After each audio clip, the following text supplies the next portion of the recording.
You ask Tiger to solve. This deals with linear equations with one unknown.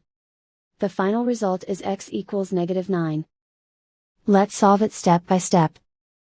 Group all constants on the right side of the equation. Subtract 5 from both sides. Simplify the arithmetic.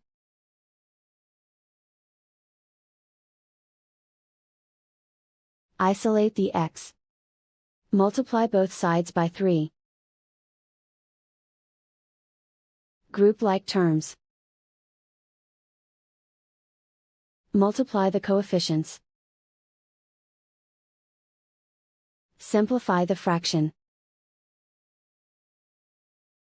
Simplify the arithmetic. And so the final result is x equals -9.